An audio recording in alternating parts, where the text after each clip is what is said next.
नमस्कार। Chanakya IAS academy के daily current affair session में आपका स्वागत है। आज है 12 सितंबर और 12 सितंबर से जितने भी महत्वपूर्ण प्रश्न बनते हैं हम उन पर चर्चा करेंगे। हमारा आज का पहला प्रश्न है, हाल ही में किस राज्य केंद्र शासित प्रदेश में बहुप्रतीक्षित बंगस वैली फेस्टिवल का उद्घाटन किया गया है? जम्मू कश्मीर, मेघालय, कर्नाटक या फिर पश्चिम बंगाल? तो अभी हाल ही में जम्मू कश्मीर में बंगस वैली फेस्टिवल का शुभारंभ किया गया है। जम्मू कश्मीर के उपराज्यपाल मनोज सिन्हा ने सूरम में कुपवाड़ा जिले में बहुप्रतीक्षित बंगस वैली महोत्सव का उद्घाटन किया।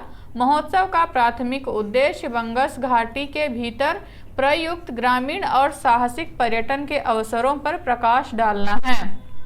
यह त्योहार स्थानीय कारीगरों को अपनी पारंपरिक कला और शिल्प प्रदर्शित करने के लिए एक मूल्यवान मंच प्रदान करता है, जो स्वदेशी विरासत के संरक्षण और प्रसार में योगदान देता है। हमारा आज का अगला प्रश्न देखेंगे, हाल ही में अमेरिका ने किस देश के साथ सेमीकंडक्टर आपूर्ति श्रृंखला पर एक समझौते पर हस्ताक्षर किए हैं? भारत, वियतनाम, कंबोडिया या फिर सूरीनाम? तो अभी हाल ही में अमेरिका ने वियतनाम के साथ समझौते पर हस्ताक्षर किए हैं। अमेरिका ने वियतनाम के साथ सेमीकंडक्टर आपूर्ति श्रृंखला पर एक समझौते पर हस्ताक्षर किए हैं। यह समझौता अमेरिकी उद्योग के समर्थन में वियतनाम की राजधानी हनोई में सेमीकंडक्टर पारिस्थितिकी तंत्र की क्षमता का विस्तार करेगा। इसके साथ ही दो देशों ने वियतनाम में व्यापक कार्यबल विकास पहल शुरू करने की भी घोषणा की है। हमारा आज अगला प्रश्न देखेंगे, हाल ही में राष्ट्रीय वन शहीद दिवस कब मनाया गया है? 9 सितंबर, 10 सितंबर, 11 सितंबर या फिर 12 सितंबर? तो अभी हाल ही में 11 सितंबर को राष्ट्रीय वन शहीद दिवस मनाया गया है। भारत में प्रतिवर्ष 11 सितंबर को राष्ट्रीय वन शहीद दिवस मनाया जाता है।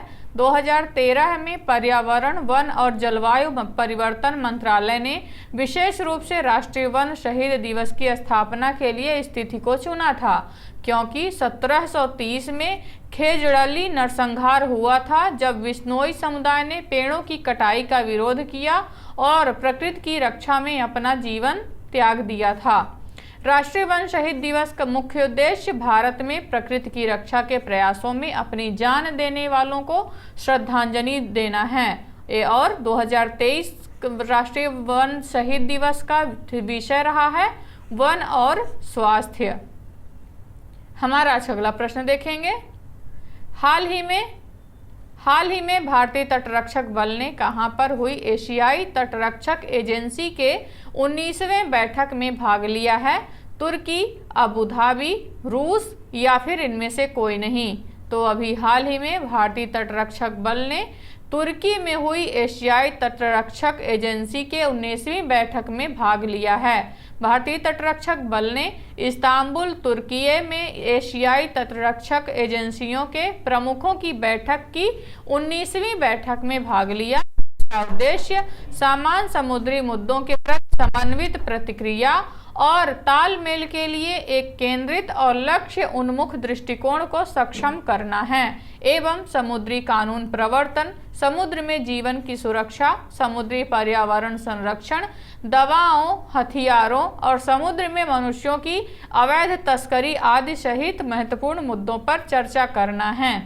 हमारा अगला प्रश्न देखेंगे, हाल ही में टाटा स्टील शतरंज इंडिया ओपन ब्लिट्ज का खिताब किसने जीता है? R Praggnanandhaa, Alexander Grischuk, D Gukesh या फिर इनमें से कोई नहीं?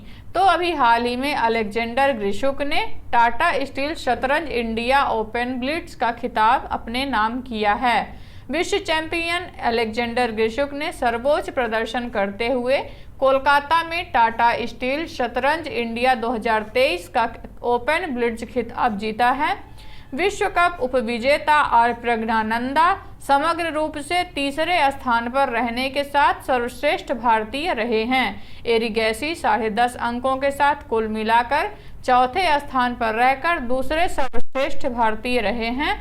भारत के नंबर 1 डी गुकेश को 6 हार का सामना करना पड़ा और निराशाजनक 8वें स्थान पर रहे हैं। हमारा अगला प्रश्न देखेंगे। हाल ही में वर्ष 2022 के शांति स्वरूप भटनागर पुरस्कार के लिए कितने वैज्ञानिकों का चयन किया गया है? 12, 15, 18 या फिर 20 वैज्ञानिक। तो अभी हाल ही में शांति स्वरूप भटनागर पुरस्कार 2022 की घोषणा की गई है, जिसमें 12 वैज्ञानिकों का चयन किया गया है। देश के शीर्ष वार्षिक विज्ञान पुरस्कार शांति स्वरूप भटनागर पुरस्कारों की घोषणा अभी 2 साल के अंतराल के बाद की गई है। इस वर्ष 2023 में 12 वैज्ञानिकों को 7 श्रेणियों में पुरस्कार प्रदान किए जाएंगे। डॉक्टर NCSIR के महानिदेशक कैले सेल्वी ने केंद्रीय मंत्री जितेंद्र सिंह की उपस्थिति में वर्ष 2022 के पुरस्कारों की घोषणा की। ये पुरस्कार 7 वैज्ञानिक विषयों भौतिकी, जीव विज्ञान, इंजीनियरिंग, गणित, चिकित्सा, रसायन विज्ञान और पृथ्वी विज्ञान में दिए जाते हैं। हमारा अगला प्रश्न देखेंगे। हाल ही में नई दिल्ली में भारत और किस देश के बीच 3 समझौता ज्ञापनों पर हस्ताक्षर किए गए हैं? नेपाल, भूटान, बांग्लादेश या फिर म्यांमार। तो अभी हाल ही में बांग्लादेश के साथ 3 समझौतों पर ज्ञापन हस्ताक्षर किए गए हैं। नई दिल्ली में प्रधानमंत्री नरेंद्र मोदी और बांग्लादेश की प्रधानमंत्री शेख हसीना के बीच द्विपक्षीय वार्ता हुई। इस वार्ता के दौरान 3 समझौता ज्ञापनों पर हस्ताक्षर किए गए। भारतीय राष्ट्रीय भुगतान निगम और बांग्लादेश बैंक ने डिजिटल भुगतान तंत्र में सहयोग पर समझौता ज्ञापन पर हस्ताक्षर किए। दूसरा समझौता ज्ञापन 2023 से 25 के लिए भारत और बांग्लादेश के बीच सांस्कृतिक आदान प्रदान कार्यक्रम के नवीनीकरण पर केंद्रित है। भारतीय कृषि अनुसंधान परिषद और बांग्लादेश कृषि अनुसंधान परिषद ने तीसरा समझौता ज्ञापन पर हस्ताक्षर किए। हमारा अगला प्रश्न देखेंगे। हाल ही में किसने US ओपन टेनिस में 24वां ग्रैंड स्लैम खिताब अपने नाम किया है? नोवाक जोकोविच, रोहन बोपन्ना, डेनिल मेदवेदेव या फिर इनमें से कोई नहीं। तो अभी हाल ही में नोवाक जोकोविच ने 24वां US open tennis grand slam अपने नाम किया है। नोवाक जोकोविच ने US ओपन टेनिस में 24वां ग्रैंड स्लैम खिताब जीतकर इतिहास रचा है। नोवाक जोकोविच ने आर्थर एस स्टेडियम में US ओपन 2023 फाइनल जीतने के लिए रूस के डेनियल मेदवेदेव को हराया है। महिला एकल में अमेरिका की कोको गॉफ ने बेलारूसी आरियाना साबालेंका को हराकर अपना पहला खिताब जीता है। हमारा अगला प्रश्न देखेंगे। प्रतिवर्ष विश्व आत्महत्या रोकथाम दिवस कब मनाया जाता है? 9 सितंबर, 10 सितंबर, 11 सितंबर या फिर इनमें से कोई नहीं। तो अभी हाल ही में 10 सितंबर को विश्व आत्महत्या रोकथाम दिवस मनाया गया है। प्रतिवर्ष विश्व आत्महत्या रोकथाम दिवस 10 सितंबर को मनाया जाता है। इस दिवस को मनाने के प्राथमिक उद्देश्यों में आत्महत्या से जुड़े मामलों को कम करना और संगठनों, सरकारों एवं आम जनता जैसे विभिन्न क्षेत्रों में जागरूकता बढ़ाना शामिल है। 2021 से 2023 तक चलने वाले विश्व आत्महत्या रोकथाम दिवस की त्रिवार्षिक थीम है कार्रवाई के माध्यम से आशा का निर्माण। हमारा अगला प्रश्न देखेंगे। हाल ही में IIM इंदौर और किसने कौशल विकास में बदलाव के लिए साझेदारी की है? राष्ट्रीय कौशल विकास निगम, नीति आयोग, शिक्षा मंत्रालय या फिर इनमें से कोई नहीं।